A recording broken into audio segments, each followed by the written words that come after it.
అనిల్ రావిపూడి కాదు, రావిపూడి అంట, కారంపూడి మంట పుట్టిస్తాడు. బాలయ్య బాబుతో కొట్టిన సినిమా చూసిన ఆ రేంజ్లో కావాలి. మేము కామెడీ అని అంటున్నాము.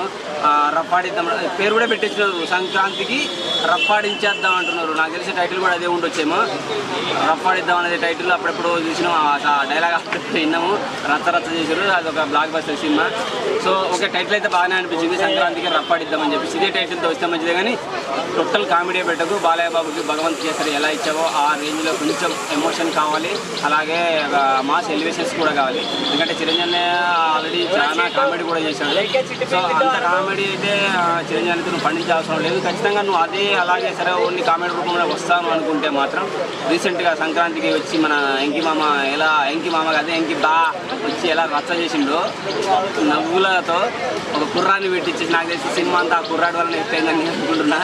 కిల్రాజు గారు ఆ బుల్లిరాజు కనుక లేకపోతే నీకు చాలా పెద్ద బండ పడేదేమో ఎత్తిన. బుల్లిరాజు నేను కాపాడింది అనుకుంటున్నా దిల్రాజు మాయనే. సో ఇక మెగాస్టార్ చిరంజీవి విషయానికి వస్తే హీరోయిన్ ఇంతవరకు ఎవరికైతే బయట పెట్టలేదు. మరి హీరోయిన్ తీసా అంటున్నారు, నెక్స్ట్ పరిణితి చోప్రా అంటున్నారు. వద్దు కాక పరిణితి చోప్రాలు వద్దు, ఇంకెవరు వద్దు, మన తెలుగు లెవెల్లో ఒకరు పెట్టు.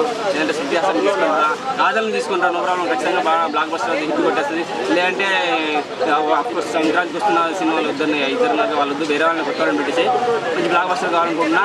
కాకపోతే అన్నయ్య వస్తే మాత్రం ఎంటర్టైన్మెంట్ పరంగా కామెడీ రూపంలో ఉంటే మాత్రం మళ్ళీ పాత సినిమాలు ఖచ్చితంగా గుర్తు వచ్చేస్తాయి. నవ్వుల పండుగ అయితే ఖచ్చితంగా రావద్దు అనుకుంటున్నాను. 2026 మీద ఖచ్చితంగా నవ్వుల పండుగ రావద్దు అనుకుంటున్నా. హీరోయిన్ మాత్రం జాగ్రత్తగా పర్ఫెక్ట్ సెలెక్ట్ చేయాలనుకుంటున్నా.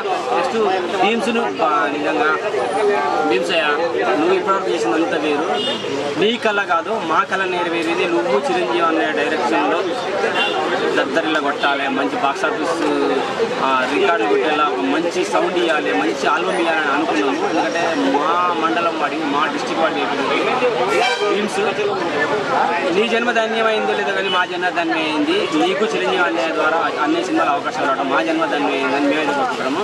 మంచి సాంగ్స్ వస్తాయి, మంచి బియ్యం వస్తుంది, గతం నాకు ఎంటర్టైన్మెంట్ వస్తుంది. సినిమాకి అనిల్ రావిపూడి ఎత్తు ఒక ఎత్తు అయితే, చిరంజీవి అన్నయ్య ఒక ఎత్తు అయితే, భీమ్స్ మ్యూజిక్ ఒక ఎత్తు అవుతుంది. ఖచ్చితంగా బ్లాక్ బస్టర్ మూవీ అయితే సంక్రాంతి అంటే 2026లో సంక్రాంతి మంచి సినిమా చూడబోతున్నాం అనుకుంటున్నా. అలాగే కూతురు అండ్ సాహు గారు ఇద్దరు కలిసి ప్రొడక్షన్ వాళ్ళ హ్యాండ్ ఓవర్లోకి వెళ్ళింది. ప్రొడ్యూసర్ వాళ్ళే కాబట్టి మంచి అంటే ప్రొడక్షన్ వాల్యూస్ కూడా చాలా బాగుండబోయే అవకాశం కూడా ఉంది అనిపిస్తుంది. శంకర్ వరప్రసాద్ అనే పేరు పెట్టేశారు ఆల్రెడీ సినిమాకా. అదే అతను క్యారెక్టర్ పేరు శంకర్ వరప్రసాద్. ఆల్రెడీ చిరంజీవి గారి పేరు అదే కదా, దాన్నే ఇంట్రొడ్యూస్ చేసుకుంటా ఫస్ట్లో ఇంకో ముక్కున్నది, అదెందుకు మర్చిపోయారు, శివశంకర వరప్రసాద్. అదే వరప్రసాద్ కాదు, Sivasankara Varaprasad, Konidela Sivasankara Varaprasad. So okay, no problem. ఇక మూడు లోకాలు దద్దరిల్తే అంటారు కదా, శివశంకర వరప్రసాద్. సో ఖచ్చితంగా రికార్డు కొట్టేస్తారు ఆ పేరు కొట్టేస్తే మాత్రం అసలు వచ్చేది. మరి శివశంకర వరప్రసాద్ అని చెప్పి 3 క్యారెక్టర్లు పెట్టామనుకో, వద్దు నాన్న, 3 కాళ్ళు చూసి ఆగమైపోయాను.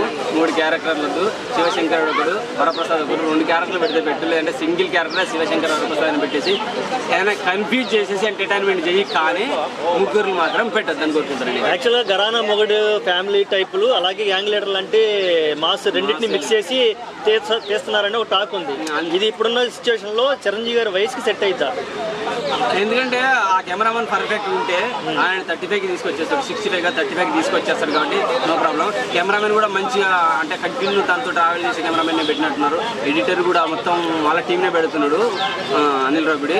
సో ఖచ్చితంగా మంచి యంగులుపులో కనపడతాడు, మంచి నవ్వులు వస్తాయి, మంచి డ్యాన్స్ మూమెంట్స్ కూడా ఇంకా పెరగవచ్చు, మంచి పాటల పరంగా కూడా చాలా ఉన్నాయి. ఎందుకంటే సంక్రాంతి రీసెంట్గా వచ్చే సినిమా చూసినాం కదా, పాటలు కూడా చాలా సక్సెస్ అయినాయి. సో పర్ఫెక్ట్ మూవీ 2026 రాబోతుంది అయితే నేను అనుకుంటున్నాను. Okay, thank you.